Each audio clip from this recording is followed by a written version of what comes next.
अस्सलाम वालेकुम पाकिस्तान, मैं हूं आपकी होस्ट रोमा खान और हम आज मौजूद हैं एक और ऐसी जगह पर जहां पर हमारी एक बहन की शादी होने जा रही है। एक ऐसा फलाही इदारा जहां से आए दिन हमारी बहनें, हमारी बेटियां रुखसत होती हैं। चूँकि आप लोगों को मालूम है कि शहर के हालात काफ़ी ख़राब है, जिसकी वजह से यहाँ पर थोड़ी सी मेहमानों की क्वांटिटी कम है, लेकिन हमारी स्क्रीन की वजह से पूरा पाकिस्तान इस शादी में शरीक है और वो हमारी इस बहन को अपनी दुआओं के साथ रुखसत करेंगे।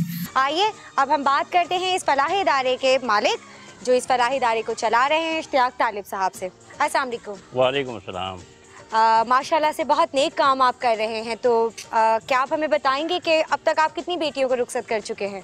अल्हम्दुलिल्लाह मैं अब तक 45 बेटियों को रुखसत कर चुका हूँ और आज मैं जिस बेटी की शादी कर रहा हूँ उसका नाम है फरिया। चूँकि आप लोग इसको लाइव कवरेज दे रहे हैं, मैं घर बैठे उन नाज़रीन को दरख्वास्त करता हूँ कि जो इस प्रोग्राम को देख रहे हैं वो अपनी दुआओं में मेरी बेटी को रुखसत करें। अबे सुभान, अबे बात तो सुन। अभी तेरी बहन की शादी आ रही थी टीवी पे, टाइट लग रही थी यार, पूरे शहर ने देखा इसको तो। अबे नाराज क्यों हो रहा है? मैं तो सिर्फ तारीफ ही कर रहा था। अच्छा बात तो सुन। अब आइए हम बात करते हैं जरा दुल्हा और दुल्हन से। वैसे तो दुल्हन बड़ी खूबसूरत लग रही हैं। अस्सलाम वालेकुम। वालेकुम अस्सलाम। जनाब आप खुश हैं? जी बिल्कुल। और आप बताइए खूबसूरत लड़की ने क्या दिमाग में चल रहा है, क्या बताएंगे आप? कहीं का नहीं छोड़ा इसने। जाहिर सी बात है, जब किसी की लड़की की शादी होती है तो इससे खुशी भी ज़्यादा होती है। पूरा मोहल्ला थू कर रहा है हम पर। मैं तालिब साहब की बहुत एहसानमंद हूँ कि इन्होंने मुझे अपनी बेटी बनाया और बहुत प्यार से रखा अपने इदारे में। मेरी माँ कुलसूम जो कि बहुत ही गलत औरत हैं, और मेरा भाई सुभान जो ज़मीर फरोश है। मुझे मारता, बहुत पीटता था, इसी वजह से मैं इस इदारे में आई। मुझे यहाँ बहुत खुशियाँ मिली, बहुत प्यार मिला। जैसे कि आप देख रही हैं, मेरी शादी इन्होंने करवाई, बहुत अच्छे से कराई। मैं गुलशन में रहती हूँ, ब्लॉक 6 में। अरे इससे तो बेहतर होता पैदा होती मैं इसका गला दबा देती।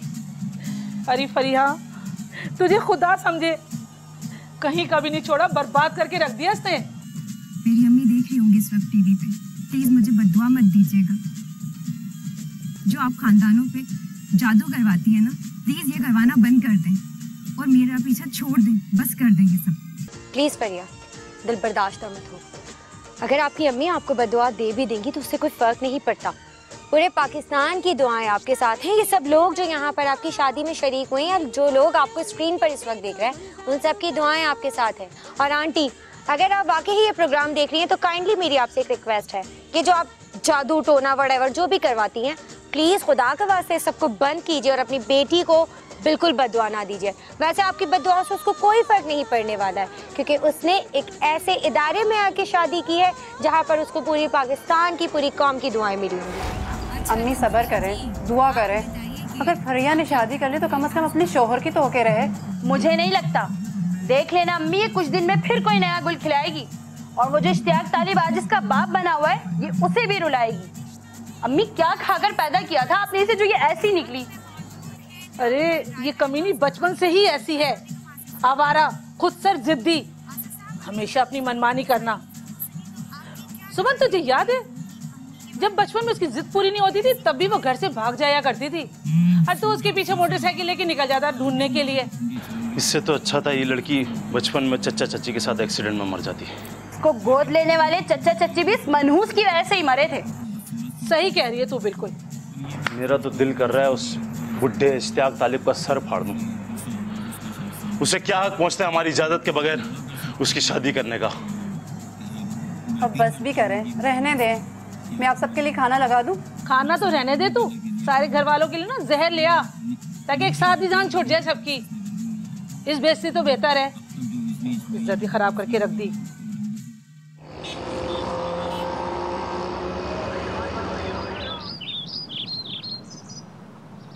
बेटा सुभान, आज ना तुम अपने अब्बा का पेंशन लेते हुए आना। जी आप शाम को घर आ सकते हैं? अम्मी कब से बुला रही हैं। ऑफिस में काम ज़्यादा है लेकिन कोशिश करूँगा। कोई आया मैं देखती हूँ। और बेटा तुम्हारा काम कैसे चल रहा है? बस अम्मी, चल ही रहा है।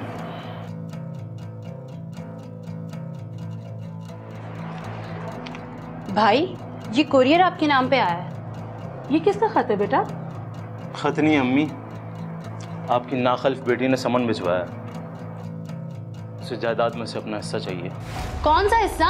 सारे खानदान का जेवर तो वो सब्जी वाले को दिया ही। या खुदाया, अब ये जन्म जली पता नहीं हमारा क्या तमाशा बनवाएगी अदालत में। ये सब कारस्तानी उस इश्तियाक तालिब की है, ये उसी की बैग पर उछल रही है। मगर अब होगा क्या? होगा क्या, हम भी तगड़ा वकील करेंगे। पाकिस्तान में जायदाद की खरीदो फरोख्त के मुतल्लिक उमूर इंतकाल जायदाद act 1882, land revenue act 1967, stamp act 1899 और रजिस्ट्रेशन एक्ट 1908 के तहत अंजाम पाते हैं।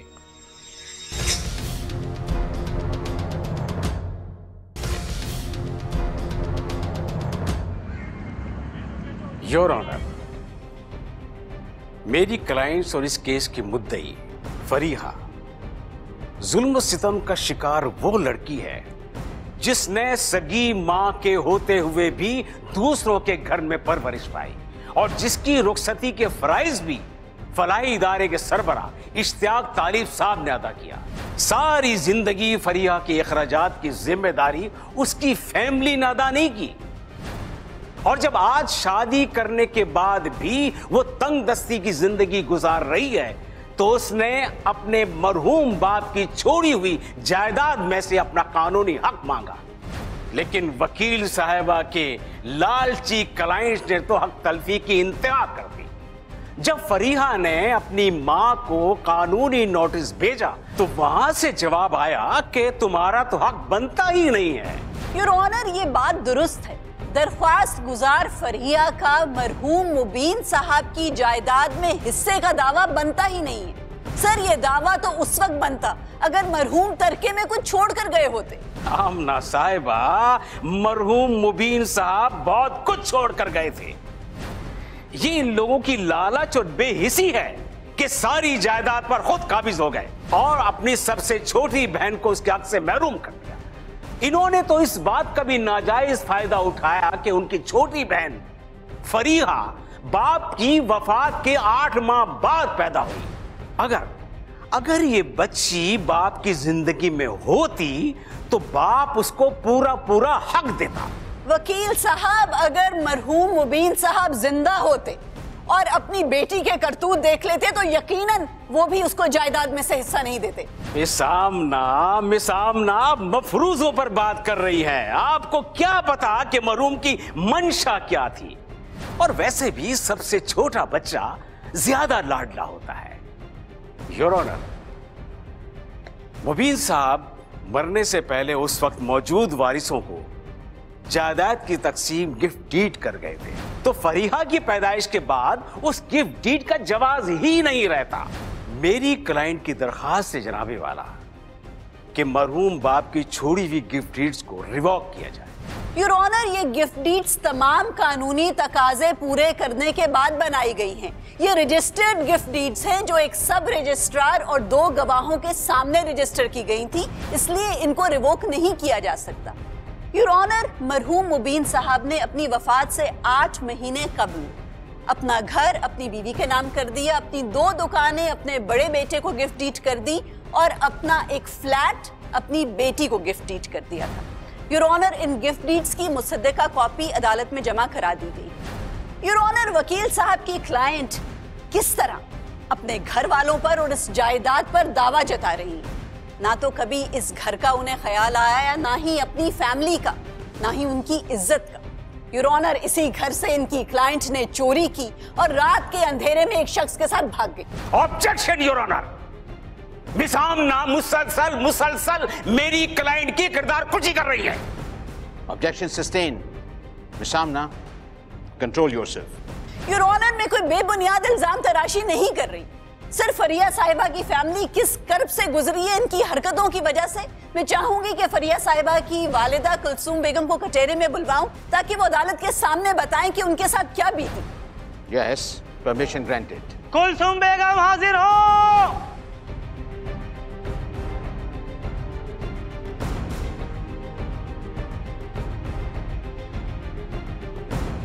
जज साहब, माँ अपनी औलाद से ज़्यादा किसी से मोहब्बत नहीं करती। जब औलादी ना खल्क हो, माँ की और भाई की इज़्ज़त मट्टी मिला दे, माँ को माँ ना समझे, भाई को भाई ना समझे, बस अपनी ही मनमानी करती रहे, तो ऐसी औलाद से तो नफ़रत ही होती है ना। जज साहब, ये लड़की मेरे शौहर के इंतकाल के बाद पैदा हुई है और मेरे देवर देवरानी की क्योंकि औलाद नहीं थी तो उन्होंने इसको गोद ले लिया। ये ऐसी जन्म जली है कि अपने पैदा होने से पहले ही बाप को खा गई और 8 बरस के बाद जो माँ बाप ने इसको पाला था वो भी वफात पा गए। जज साहब, वापस ही मेरे घर आ गई। मैंने इसको बहुत सिखाने की कोशिश की, लिखाया पढ़ाया, मगर ये ना पढ़ी ना कुछ काम सीखा इसने। बहुत कोशिश करती रही मैं, मगर इसने कुछ ना सीखा। इतनी पुअर कि जब ये बर्तन भी धोती थी तो 4 बर्तन तोड़ती ज़रूर थी। जज साहब, जब ये बालिग हुई है तो दुनिया से अनोखी ही बालिग हुई है। गली के सारे लड़कों से इसका नैन भटक्का चलता रहता था। टमाटर, पुदीना, खीरा, ताज़ा सब्जी, शाबाश।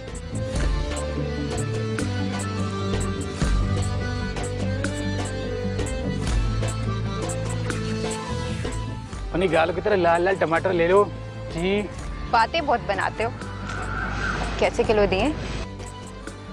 आपसे क्या पैसे लेने, पूरा ठेला आपका है, जो चाहे ले ले।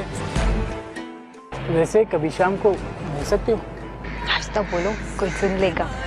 जब प्यार किया तो डरने गया। बड़ी खुशफहमियां है, प्यार व्यार नहीं करती मैं तुमसे। हाँ जी, मोबाइल नंबर ऐसे ही दिया था। 10 दफा कहे साइड ढके खड़ी होकर। क्या कर रही है यहाँ पे? टमाटर ले रही थी अम्मी। अंदर जा, मैं खुद ले लूंगी। ला भाई बर्तन दे। कैसे तुम सड़े सड़े टमाटर लेकर आए हो? कितने रुपए किलो है? 50 रुपए किलो। क्या बात कर रहे हो? 20 रुपए किलो आम मिल रहा है, 50 रुपए किलो मंडी में भी नहीं मिल रही आजकल। अरे बस रहने दो, चीज देखो तुम अपनी। जज साहब, ये ऐसी बेहया बेशरम अचानक गायब हो गई। हमने इसे बहुत ढूंढा, जवान जहान लड़की, मेरे तो पैरों तले ज़मीन निकल गई थी। फिर मुझे पता चला ये कलबुही सब्जी वाले के साथ भाग गई है और ये बच्चलन जो मैंने उसके लिए जेवर बनाया था और अपनी बहन, अपनी भाभी, सबका जेवर लेके भाग गई।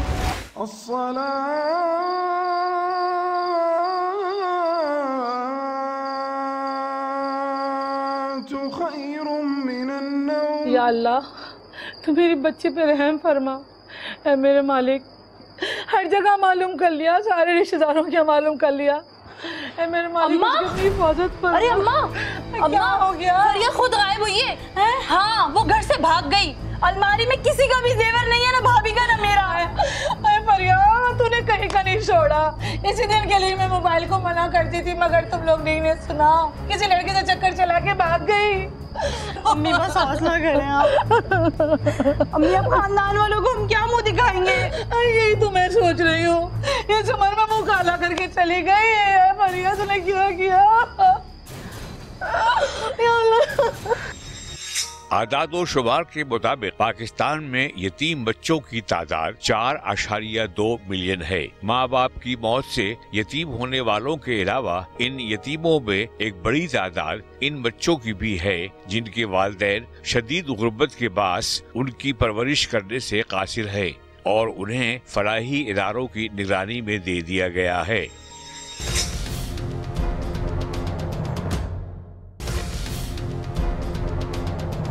जज साहब, मेरे बेटे ने चप्पा चप्पा छान मारा। हमने इसे बहुत ढूंढा, मगर इसका कहीं पता ना चला।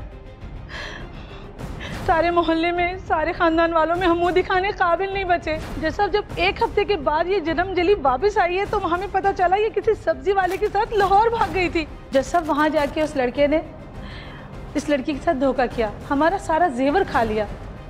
ना मालूम किस तरीके से ये लड़की किसी फलाही इदारे तक पहुँची है और उस इदारे वालों ने बताया कि हम घर से भागी हुई लड़कियों को सहारा नहीं देते। फिर उन लोगों ने फ़ोन किया कि अपनी लड़की को आके ले जाओ।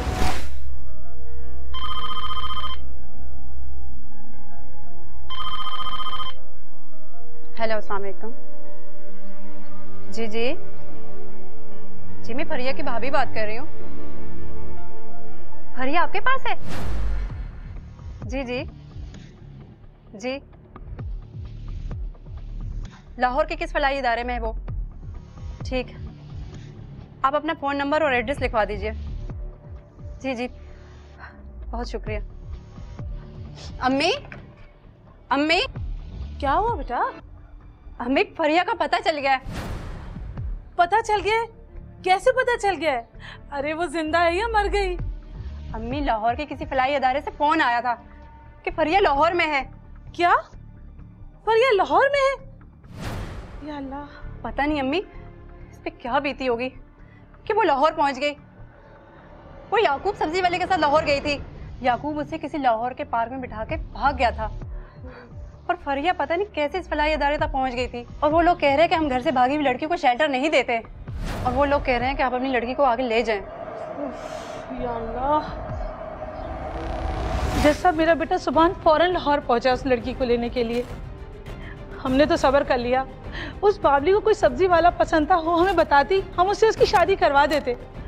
हमने जब बाद में सब्जी वाले याकूब से बात की तो पता नहीं मेरी खून में खराबी है या पालने में कोई कमी रह गई है। आपने कौन सी परवरिश की थी मेरी? पैदा होते ही तो घर से निकाल दिया था मुझे। निकाला नहीं था तुझे घर से, तेरे बेऔलाद चाचा चाची ने तुझे गोद ले लिया था और मनुष्य तो उन्हें भी खा गई।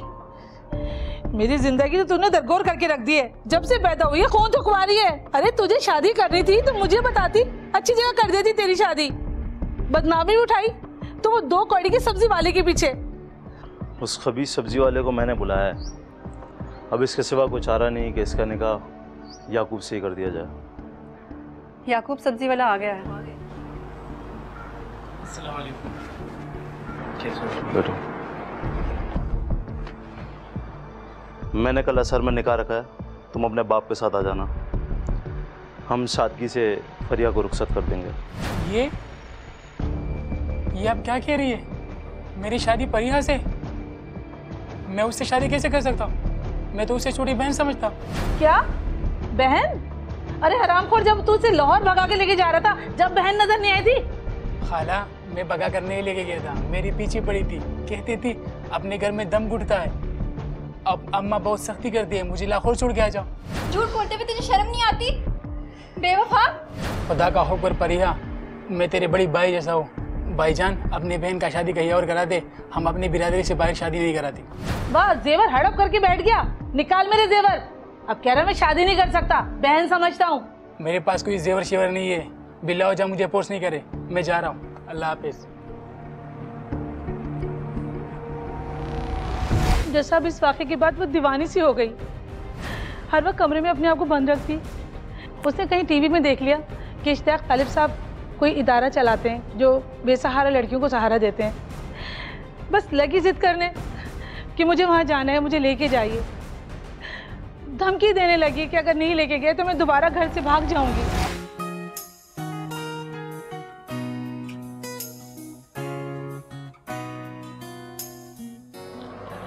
फरिया, खाना खा लो। मुझे नहीं खाना देना है तो मुझे जहर दे दो। बकवास बंद करो।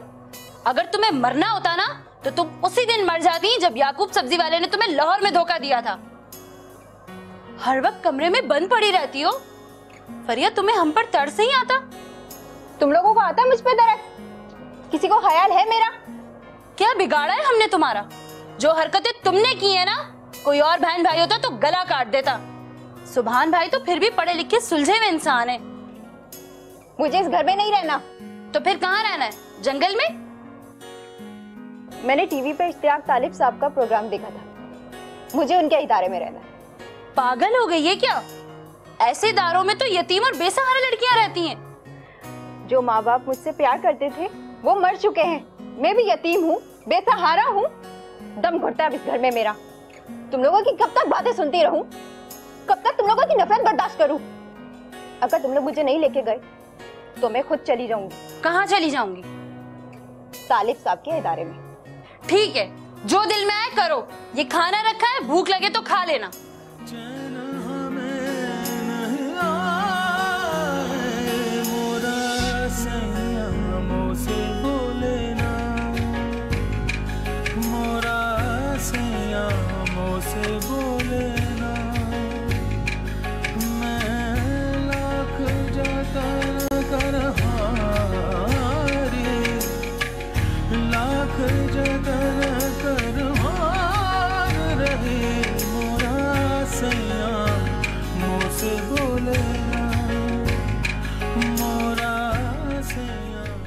ये मेरी बहन है फरिया। ठीक। इसने टीवी पर आपके इदारे पर कोई प्रोग्राम देख लिया है और इसकी बस जिद है कि आपके यहाँ रहेगी। हमने इसे बहुत समझाया है कि आप सिर्फ यतीम और बेसहारा लड़कियों को रखते हैं, मगर ये है कि मानती ही नहीं। कोई साइकोलॉजिकल प्रॉब्लम है क्या? जी बस यही समझ लें सर, इसे कुछ दिन अपने इदारे में रख लें, जब इसकी जिद पूरी हो जाएगी हम इसे वापस ले जाएंगे। ठीक। और आपकी जो भी फीस है मुझे बता दें। ये कोई होटल तो है नहीं जहां आप कमरे का रेंट देंगे। हम तो फी सबिलिल्लाह काम करते हैं। हाँ, अलबत्ता अगर आप डोनेशन देना चाहें तो कोई बात नहीं। बेटा क्या नाम है आपका? जी फरिया। फरिया, फरिया बेटा आप हमारे यहाँ क्यों रहना चाहती हैं? हमारे यहाँ तो वो लड़कियाँ रहती हैं जिनका घर बार नहीं होता, और आपका तो माशाल्लाह घर बार है। मेरा कोई घर नहीं है, मैं यतीम और बेसहारा हूँ। अंकल, आप मुझे बहुत अच्छे लगते हैं। आप दूसरों का दुख और दर्द समझते हैं। प्लीज मुझे भी पनाह दे दीजिए ना। ठीक है, जहाँ हमारे इदारे में और बेटियाँ रह रही हैं, एक बेटी और सही। सुभान साहब आप इसे छोड़ जाइए। क्रिमिनल प्रोसीजर कोड के सेक्शन 424 के तहत फरेब से या अपनी या गैर शख्स की जायदाद को मुंतकिल करना या किसी ऐसे काम में मदद देना एक काबिल ताज़ीर जुर्म है, जिसकी पादाश में 10 साल कैद और जुर्माने की सजा हो सकती है।